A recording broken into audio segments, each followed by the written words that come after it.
The heart monitor beeped steadily beside his bed when the door creaked open.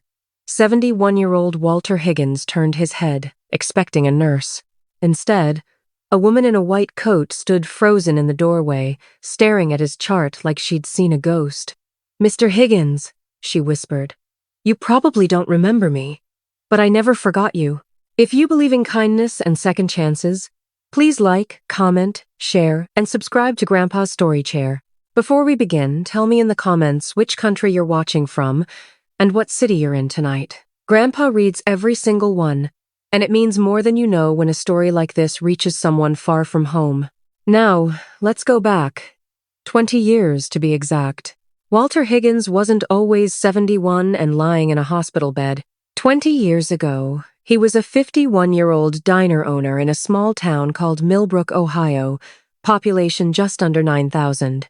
His diner, Higgins & Sons, had been in his family for 2 generations, though by then, Walter ran it alone. His wife had passed 6 years earlier, and his only son had moved to Chicago for work, calling maybe once a month. The diner opened at 5:30 every morning. Walter made the coffee himself, always had.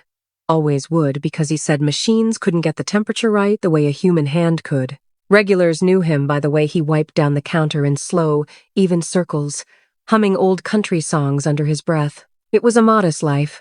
The diner brought in just enough to cover the mortgage, the utilities, and a little left over for Sunday church donations. Walter wasn't rich. He wasn't even comfortable some months, but he never once turned away a hungry face from his counter, even when he couldn't really afford to feed one more mouth. That November, the recession had hit Millbrook hard. The paper mill on Route 9 had laid off nearly 400 workers. Families that used to come in for pancakes on Saturdays stopped coming altogether. Walter noticed the empty booths. He noticed the thinner tips.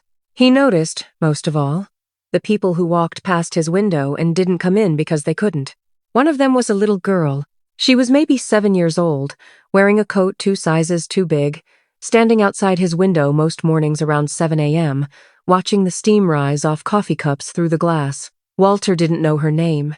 He didn't know where she lived. He only knew that every single morning, rain or shine, she stood there, and every single morning, she walked away.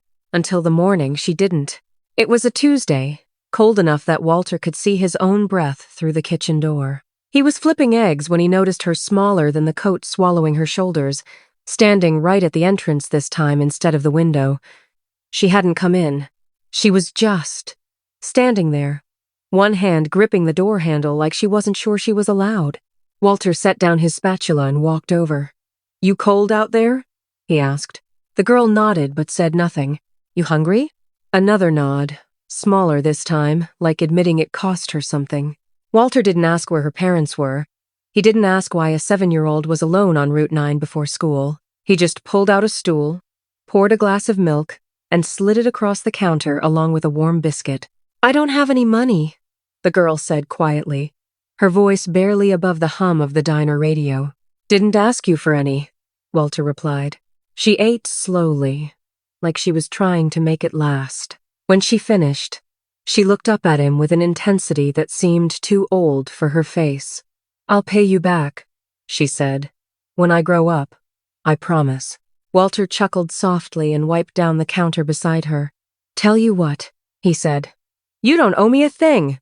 But if you ever want to pay it forward to somebody else who's cold and hungry someday, that'll be payment enough." The girl nodded like she was sealing a contract.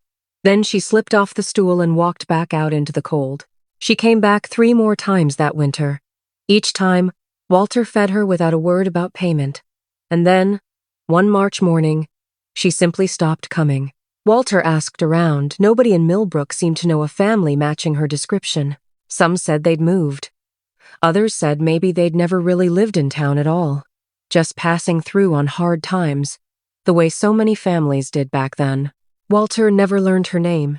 He never saw her again. Years passed. The mill reopened, then closed for good. Walter's diner survived 2 recessions, 1 flood, and a fire that took out half the kitchen in 2019.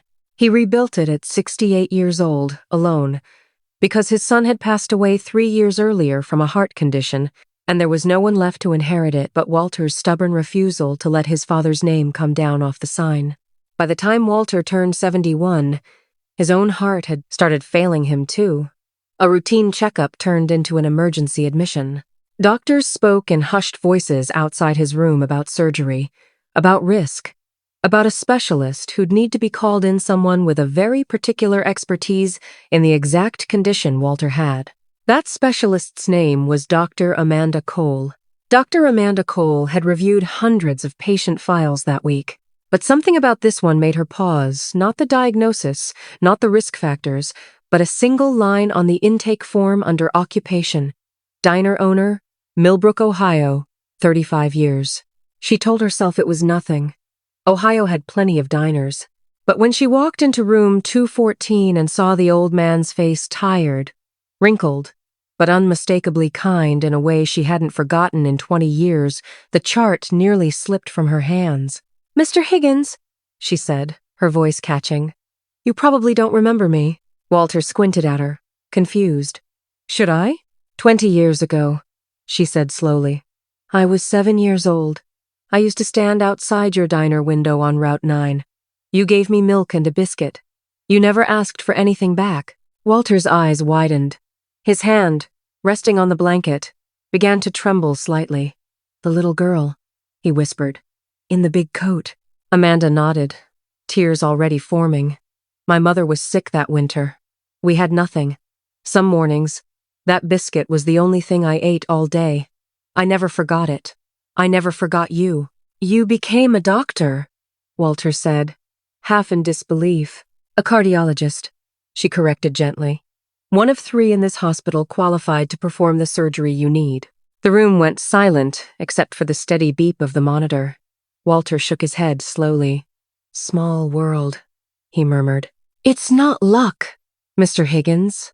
Amanda pulled a chair beside his bed and sat down, taking his weathered hand in hers. "I applied to this hospital specifically because it served rural Ohio counties. I chose cardiology because heart disease took my grandfather, and I swore I'd help people like him, people like you. Every decision I made after that morning in your diner led me somewhere, and somehow, 20 years later, it led me back to you." Walter's voice cracked. "I told you you didn't owe me anything." "I know," Amanda said, squeezing his hand. "But I told you I'd pay you back. I just didn't know it would take 20 years, and I didn't know it would look like this." Walter let out a shaky laugh, wiping his eyes with his free hand. "Guess I should have asked for your name back then." "Amanda," she said, smiling through tears. "Dr. Amanda Cole, and I promise you, Mr. Higgins, I am going to take care of you." The surgery took place 4 days later. It was a delicate procedure, 6 hours long, and Amanda personally led the team. Walter came through it with no complications. A fact the surgical team credited partly to skill, and partly, Amanda joked quietly afterward, to 20 years of preparation neither of them knew they'd been doing. Walter spent 3 weeks recovering in that hospital. Amanda visited him every single day, sometimes just for 5 minutes between rounds, sometimes long enough to share a cup of coffee, the diner kind, she said, never quite as good as his. When Walter was finally discharged, Amanda drove him home herself.